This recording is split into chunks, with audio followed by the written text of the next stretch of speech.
سمجھ لیں،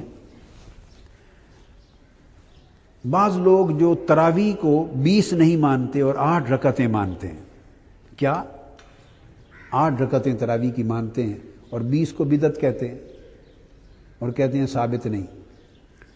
اب 8 رکعتیں تراویح، کیا ایک بات یاد رکھ لیں، کسی حدیث صحیح سے 8 رکعت تراویح سرے سے ثابت نہیں ہے، نہ صحیح سے نہ ضعیف سے۔ اگلی بات کہہ رہا ہوں، کسی ضعیف حدیث سے بھی نماز تراویح کی 8 رکعتیں ثابت نہیں۔ بات کو سمجھ گئے؟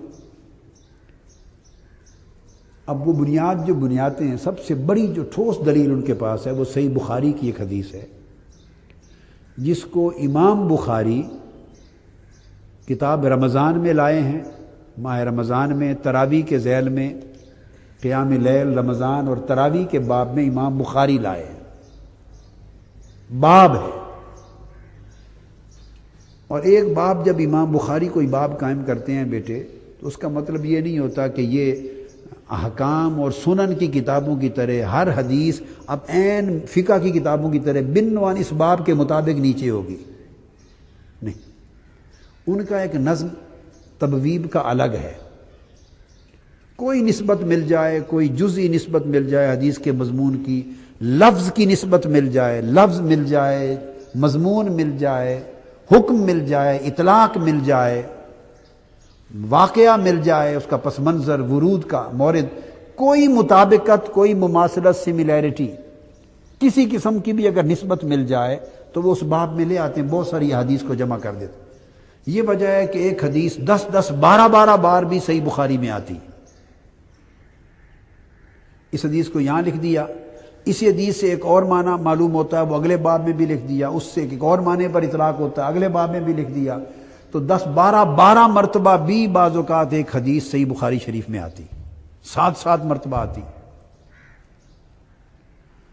انہوں نے اس حدیث سے جو معنی لیا تو اس کے ساتھ جو مضمون ملتا ہے اس باب میں اس کو درج کر دیا۔ تو ایک روایت ہے کہ کسی نے حضرت عائشہ صدیقہ رضی اللہ تعالی عنہا سے پوچھا، یہ حدیث ہے، پوچھا کہ حضور علیہ الصلوۃ والسلام کی رات کی نماز کیسی تھی؟ کیا پوچھا؟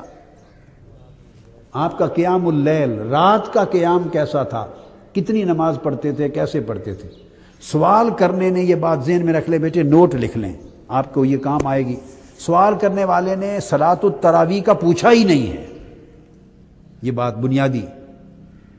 سائل نے اپنا سوال صلاۃ التراویح کے بارے میں بولیے پوچھا ہی نہیں ہے، انہوں نے تو رات کی نماز کا پوچھا ہے، انہوں نے تو صلاۃ تہجد کا پوچھا ہے حضور علیہ الصلوۃ والسلام کے بارے میں، رات کا قیام کیسا تھا۔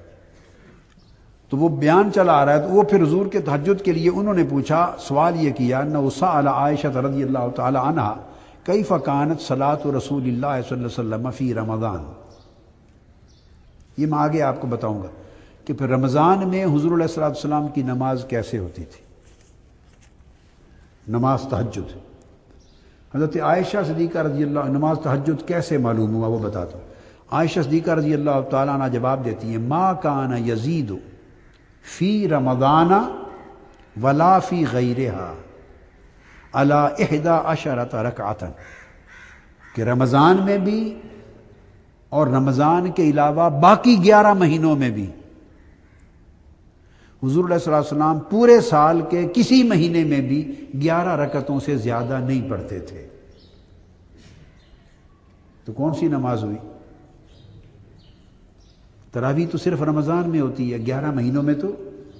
حضرت عائشہ صدیقہ رضی اللہ تعالیٰ عنہ نے بھی یہی سمجھا کہ یہ صلاۃ التراویح کا نہیں پوچھ رہا۔ اگر وہ سوال سائل کی بات سے یہ سمجھتی کہ یہ نماز تراویح کا پوچھ رہا ہے تو ولا فی غیرہا بولیے نہ فرماتی، چونکہ صلاۃ التراویح تو غیرہا میں ہے ہی نہیں، غیر رمضان میں، رمضان کے علاوہ باقی 11 مہینوں میں تو ہوتی ہی نہیں ہے۔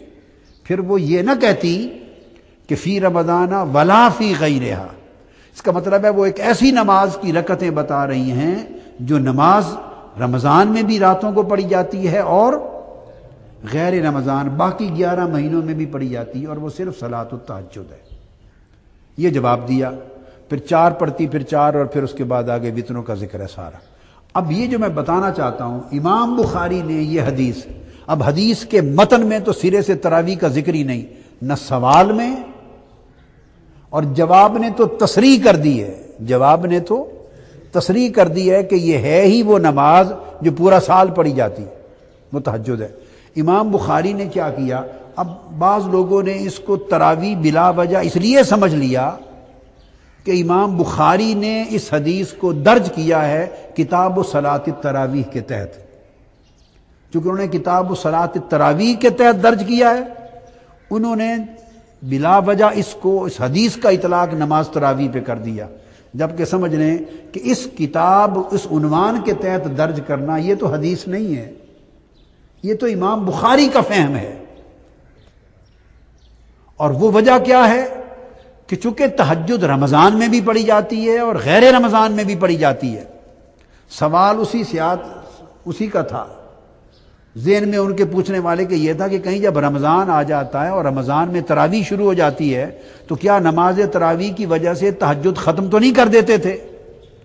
کہ یہ تو نہیں تھا کہ تراویح آ گئی تو پھر تہجد قیام اللیل نہ کرتے ہوں یا کم کر دیتے ہوں؟ پوچھنے والے کا مقصد ذہن میں یہ تھا، تو اس پر انہوں نے جواب دیا کہ وہ 11 ہی پڑھتے تھے اور اس سے زائد نہیں کرتے تھے۔ اب امام بخاری نے یہ دے دیا اس کو صلاۃ التراویح کے باب کے تحت۔ اب اگر امام بخاری کا باب قائم کرنا ہی حجت ہے تو میں جو بات سمجھانا چاہتا ہوں، امام مسلم کی طرف آ جائیے۔ امام مسلم نے پوری کتاب رمضان اور صلاۃ التراویح کی کتاب قائم کی ہے صحیح مسلم میں، اور ساری کتاب و صلاۃ التراویح میں امام مسلم یہ حدیث نہیں لائے۔ یہ بات خاص نوٹ کرنے والی۔ کیا مطلب ہے کہ امام بخاری کا جو نظم ہے ابواب کا، وہ امام بخاری سے امام مسلم کا بہتر ہے۔ امام بخاری کے ہاں ایک ہی حدیث 10 12 جگہ منتشر ہو جاتی ہے، چونکہ جو باب بندی ہے وہ موضوع اور مضمون کے اعتبار سے اس میں سختی نہیں ہے، کئی چیزیں ادھر، کئی چیزیں ادھر، کئی چیزیں ادھر آ جاتی ہیں، جو نسبت مل گئی کر دیتے ہیں۔ امام مسلم کے ہاں تبویب ہے، جامعات میں، جامع میں، سنن تو پھر احکام آ جاتی ہیں، امام مسلم جیسا نظم باب بندی میں کسی کتاب کا نہیں ہے۔ وہ تمام احادیث کو اکٹھا کر دیتے ہیں، ایک ہی مضمون اور ایک ہی جگہ لے آتے ہیں، تمام اسانید کو بھی جمع کر دیتے ہیں، تمام طرق کو جمع کر دیتے ہیں، تمام ایک ہی مضمون کی حدیث کو ایک یکجا کر دیتے ہیں، اور تبویب کا نظم ان کا اچھا ہے۔ اب امام مسلم بھی امام بخاری کے ساتھ ہیں۔ میں 2 باتیں بتانا چاہتا ہوں۔ امام مسلم پوری کی پوری آپ کتاب رمضان اور اس میں قیام اللیل رمضان کا، اور انہوں نے الگ باب قائم کیا ہے صلاۃ التراویح۔ اب بس آپ نوٹ کر لیں، کتاب صلاۃ التراویح رمضان میں امام مسلم نے باب قائم کیا، اور پوری کتاب میں صلاۃ التراویح کی کتاب میں امام مسلم یہ حدیث نہیں لائے۔ اب یہ بات سمجھ گیا نا، یہ پوری سند اور ذمہ داری کے ساتھ نہیں۔ تو اس کا کیا مطلب ہوا کہ امام مسلم کو صلاۃ التراویح کے تحت اس حدیث کو لانے پر اختلاف ہے، انکار ہے، امام مسلم کا انکار ہے اس باب کے تحت یہ حدیث لانا۔ وہ سمجھ رہے ہیں کہ یہ فی رمضان ولا فی غیر ہی ہے، اسے رمضان کے تحت کیوں لایا جائے، تراویح کے تحت کیوں لایا جائے، یہ تو نماز تہجد ہو رہی ہے۔ میری بات آپ سمجھ گئے نا، یہ ہو رہی ہے تہجد کی بات، تو اسے رمضان میں اور تراویح میں کیوں لائیں؟ آپ فالو کر گئے نا۔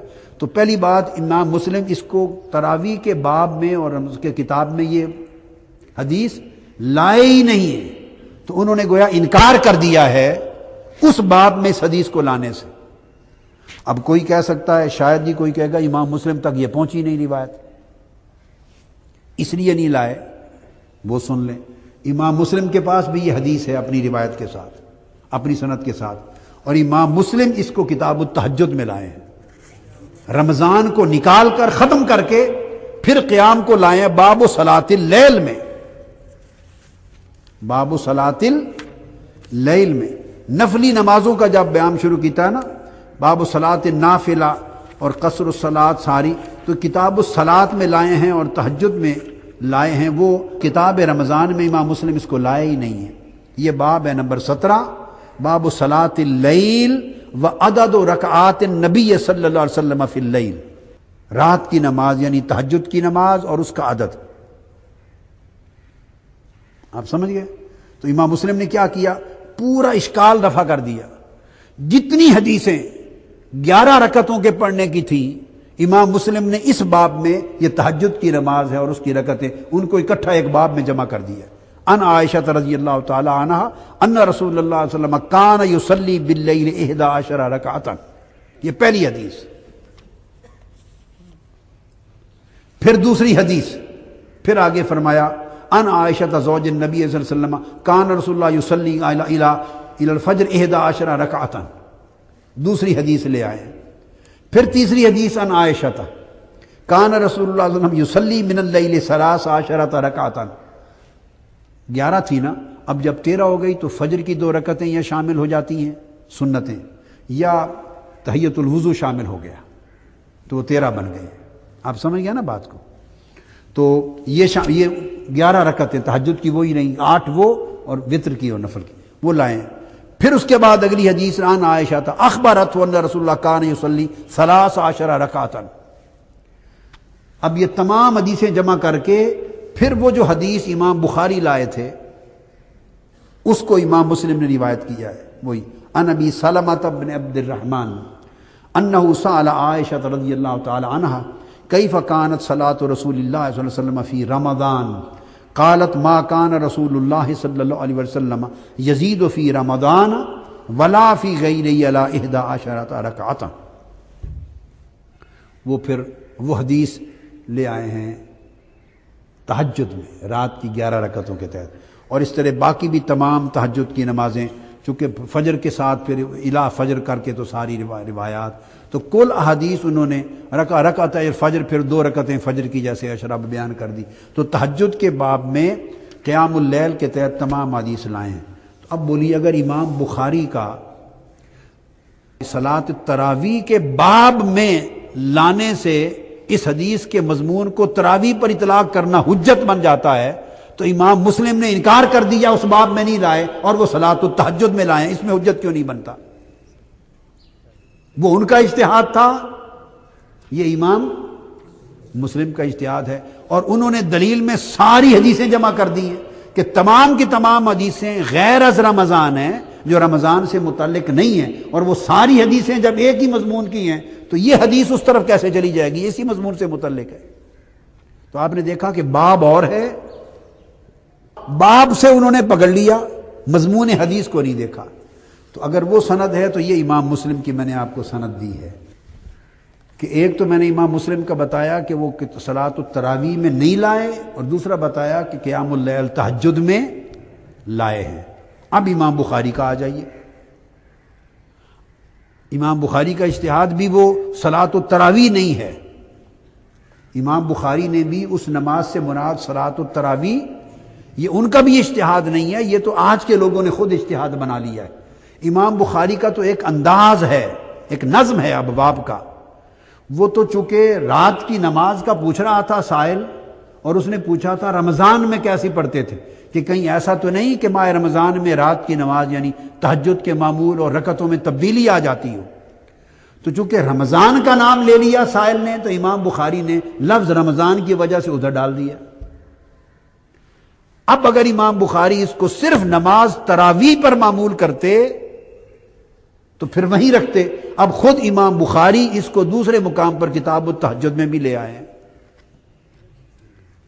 آئیے یہ بخاری شریف، اسی بخاری میں امام بخاری خود یہی حدیث کتاب التہجد میں بھی لے آئے ہیں، اور یہاں عنوان کیا تھا وہی قیام النبی صلی اللہ علیہ وسلم باللیل فی رمضان و غیرہ، وہی حدیث کتاب التہجد ہے۔ یہ بخاری کتاب التہجد باب 16 حدیث نمبر 1147 1147، وہی انہ سأل عائشہ رضی اللہ عنہا کیف کان صلاۃ رسول اللہ صلی اللہ علیہ وسلم فی رمضان فقالت ما کان رسول اللہ صلی اللہ علیہ وسلم یزید فی رمضان ولا فی غیرہ علی 11 رکعتا۔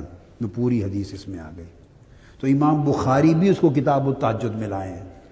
تو اب اس مسئلے کو یوں ہوگا کہ امام بخاری دو جگہوں پر لائے۔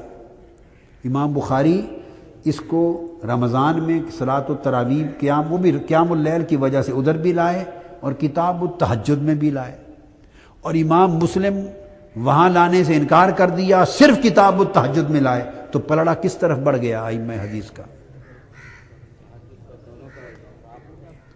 تہجد پر اس حدیث کا آنا متفق علیہ ہو گیا۔ یہ بات اگلی بتانا چاہیے، اس کا صلاۃ التہجد ہونا یہ بخاری مسلم کا متفق علیہ ہو گیا۔ آپ میری بات سمجھ گئے؟ اور اس کا رمضان میں صلاۃ التراویح کے تحت ہونا، وہ بھی تراویح مراد نہیں، اس میں صرف روایت کرنے میں امام بخاری تنہا رہ گئے، اس میں تفرد ہوا، اس میں متفق علیہ ہو گئے۔ تو کون سا موقف وزنی ہے جس کے اوپر دونوں کا اتفاق ہوا کہ یہ کتاب التہجد کی بات ہے؟ یہ کتاب التہجد کا لکھ لیا۔ اب آئیے یہ ساتھ میں آپ کو ترمذی شریف بتا دوں۔ یہ جامع ترمذی ہے، تو ترمذی میں بھی امام ترمذی اس کو صرف صلاۃ اللیل میں لائے ہیں، تہجد کے لیے۔ امام ترمذی بھی اس کو صلاۃ اللیل میں لائے ہیں، تہجد کے لیے لائے ہیں۔ باب ما جاء فی فضل صلاۃ اللیل، یہ تہجد کا پورا بیان چلا آ رہا ہے، صلاۃ التہجد کا، نفلی نمازوں کا ہے سارا، یعنی 4 رکعتیں عصر سے پہلے مغرب کے بعد کی، یہ نفلی نمازوں کا، اور پھر صلاۃ التہجد اس باب میں آئی ہے۔ تو رات کی نماز ہے تو اس میں صلاۃ اللیل کا ذکر کیا، اور صلاۃ اللیل میں وہی حدیث اسی سند کے ساتھ روایت کر دی کہ 11 رکعتیں رمضان میں بھی اور رمضان کے علاوہ پورا سال پڑھتے تھے۔ تو امام ترمذی کا پلڑا بھی، ووٹ بھی کتاب تہجد پہ آ گیا۔ اب یہ بات میں نے آپ کو جو کہی تھی یہ رکھ لیں، سمجھانا مقصود ایک نقطہ تھا کہ کبھی ایسا ہوتا ہے کہ اس سے یہ بھی ایک فن ہے کہ کس نے کس باب کے تحت لایا ہے، کس نے کس باب کے تحت، اس سے اس محدث کا، امام الحدیث کے فہم کا پتہ چلتا ہے، اس کے مسلک کا، اس کے مشرب کا، اس کے موقف کا، رجحان کا پتہ چلتا ہے، اور وہ رجحان اس حدیث کے معنی کو سمجھنے میں مدد دیتا ہے، ایک سند قائم ہو جاتی ہے، ان سے یہ حدیث آئی ہے۔ یہ تمام احادیث ہیں بیٹے، یہ پورا باب میں نے بتایا کوئی 50 60 70 اسانید کے ساتھ کتب حدیث سے میں نے ساری جمع کی ہیں۔ اس کتاب میں آپ یہ ساری پڑھ لیں گے، الگ الگ پڑھ لیں گے۔ 2 لفظ اس میں اور ہیں خاص، وہ یہ کہ یہ روایت جو دے رہا ہوں بیٹے، یہ حضرت ابو الدرداء رضی اللہ تعالیٰ عنہ حدیث کے راوی ہیں، اور اس حدیث کو امام طبرانی نے روایت کیا ہے، امام طبرانی نے، اور ابن ابی عاصم نے، اور امام دیلمی نے الفردوس میں، امام حیثمی نے مجمع الزوائد میں۔ اب بنیادی حدیث تو ساری آپ کل کتب سیاستہ میں دیکھ لی، پڑھ لی نا آپ نے، اب یہ اس حدیث کی شرحیں ہو رہی ہیں ساری۔ حضرت ابو الدرداء رضی اللہ تعالیٰ عنہ راوی جو روایت کرتے ہیں وہ فرماتے ہیں، اسی طرح وہ حدیث کے وہی سارے الفاظ ہیں کہ آقا علیہ السلام نے فرمایا، ایک شخص کو دیکھیں کہ فرمایا ھذا منی، یہ تو میری امت میں سے ہے، اس سے وہ بات انہیں کی کر رہی تو ہم میں سے، فرمایا انک لا تدری ما احدث بعدک، یعنی آپ کی جماعت میں سے نہیں ہے، صحابہ میں سے نہیں ہے، یہ آپ کو کیا معلوم ہے، معلوم نہیں ہے آپ کو کہ آپ کے بعد یہ کیا نئے فتنے انہوں نے پیدا کیے۔ یہ سن کے حضرت ابو الدرداء رضی اللہ تعالیٰ عنہ عرض کرتے ہیں، قال، تو انہوں نے دعا کر لی، یا رسول اللہ ادعو اللہ ان لا یجعلنی منہم۔ ابو الدرداء رضی اللہ تعالیٰ عنہ فرماتے ہیں، میں نے عرض کیا یا رسول اللہ، پھر اب دعا فرما دیں کہ اللہ مجھے ان میں سے نہ بنائے۔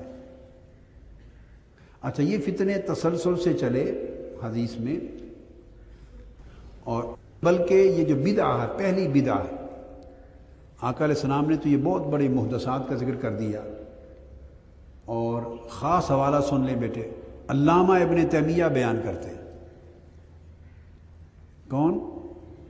علامہ ابن تیمیہ۔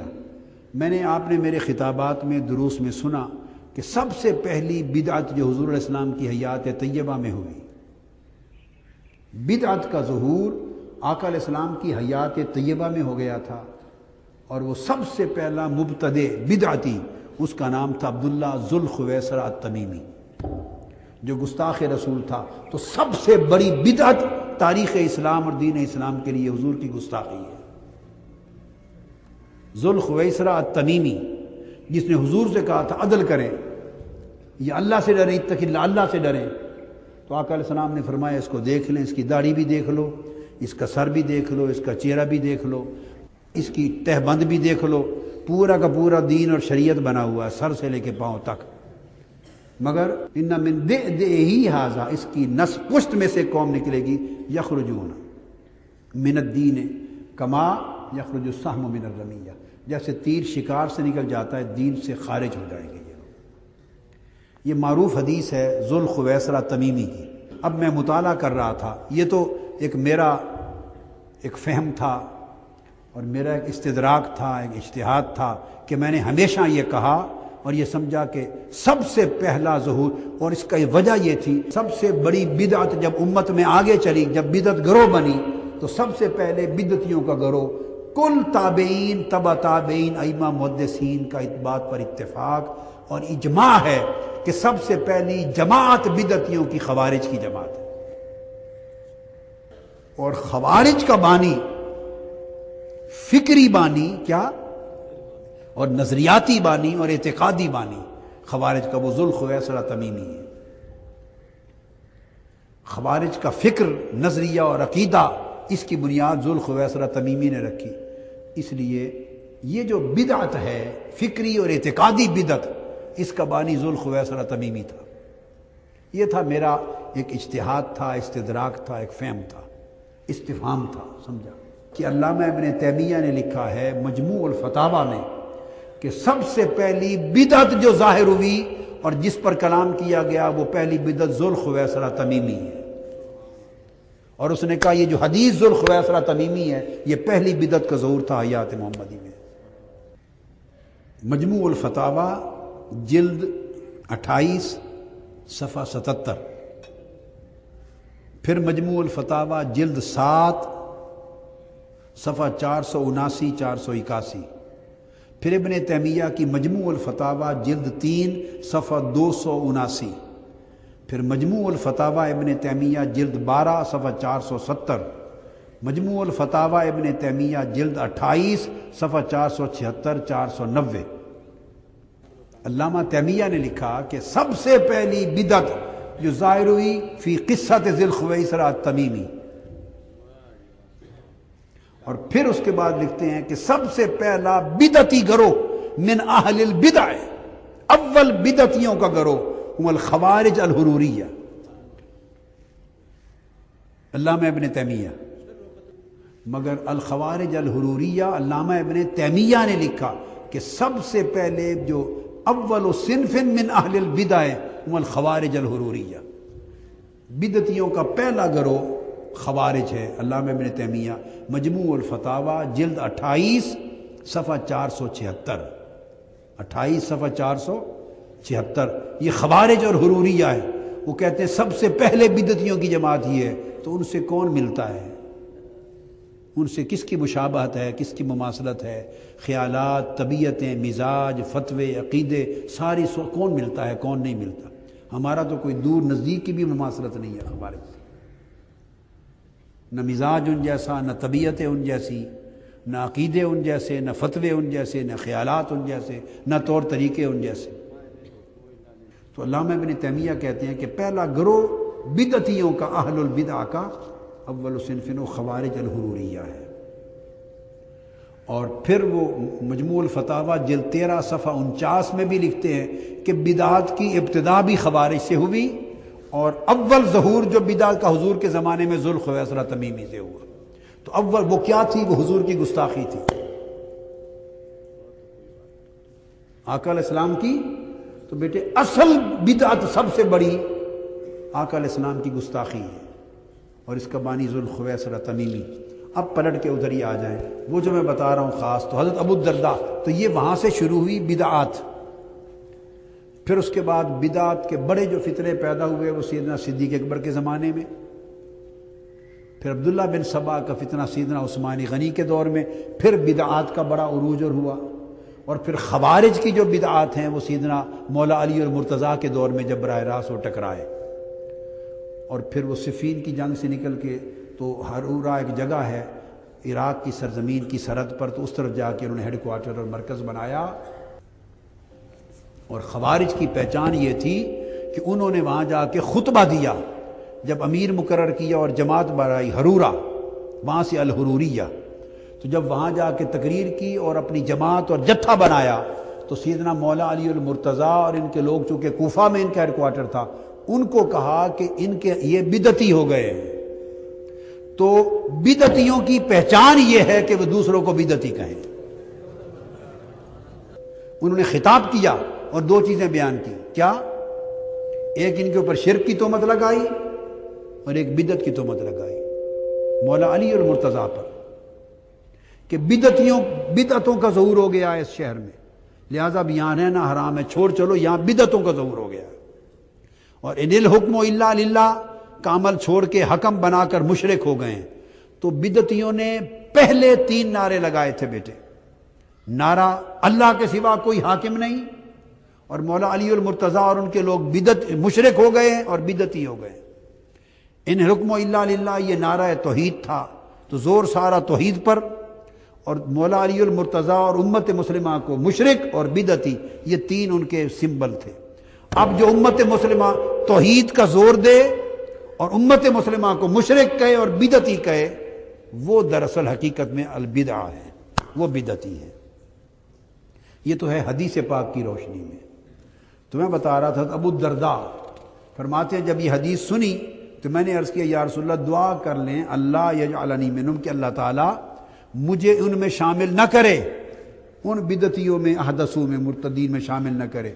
تو حضور نے فرمایا قال لست منہم، تم ان میں سے نہیں ہوگے، فرمایا تم ان میں سے نہیں ہوگے۔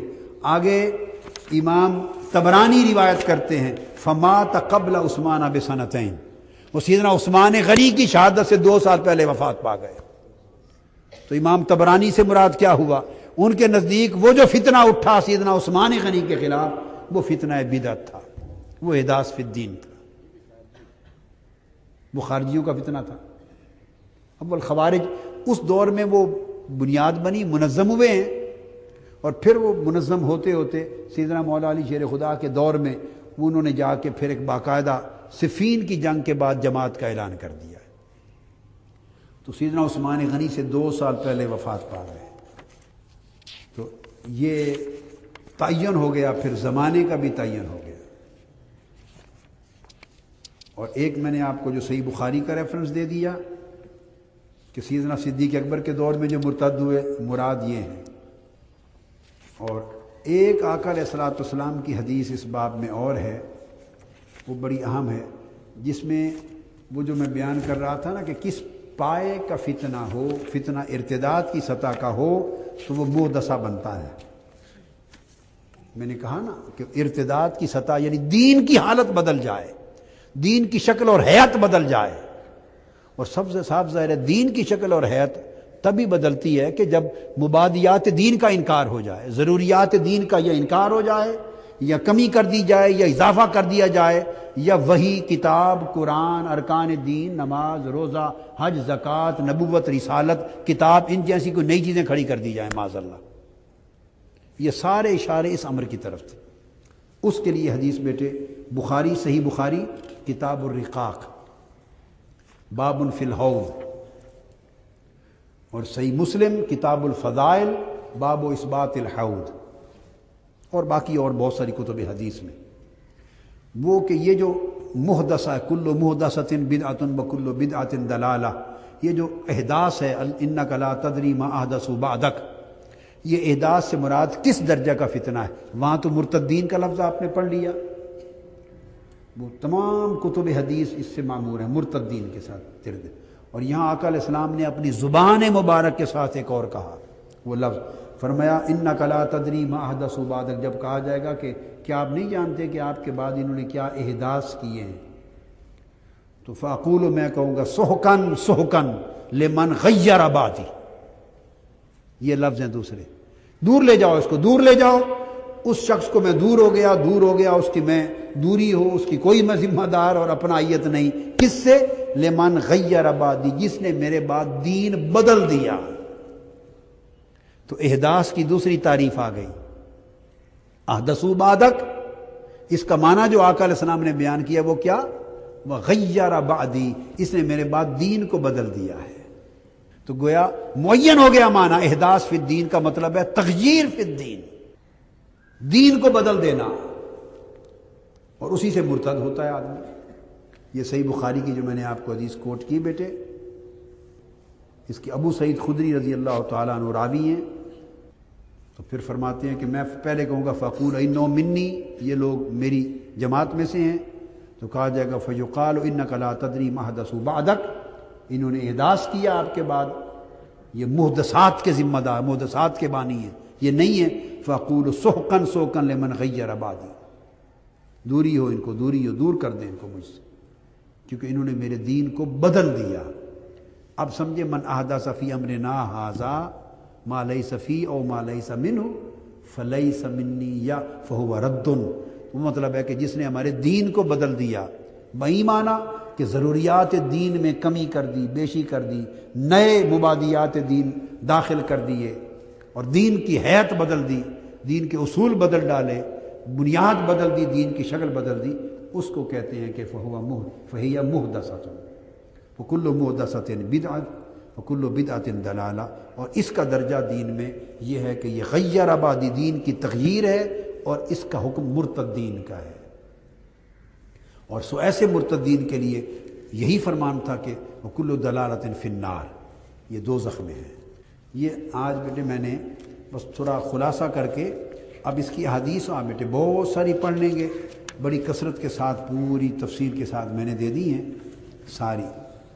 تو یہ اس میں سے جو اصل مضمون تھا وہ میں نے بدعہ کا اور محدثات الامور کا اور دلالہ کا وہ آج آپ کو سمجھا دی۔ صرف ایک حصہ جو پورے اس بدعہ کے مضمون کا ایک حصہ تھا اس موضوع پر کہ ان الفاظ کا معنی سمجھا جائے، بدعہ کا معنی، محدثہ کا معنی، احداث فی الدین کا معنی سمجھا جائے، وہ کلیئر ہو گیا۔ اللہ تعالیٰ فہم دین عطا کرے اور اس کی معرفت نصیب۔ وما علینا الا البلاغ۔ البدر علينا طلع البدر علينا طلع البدر علينا طلع البدر علينا طلع البدر علينا طلع البدر علينا طلع البدر علينا طلع البدر علينا طلع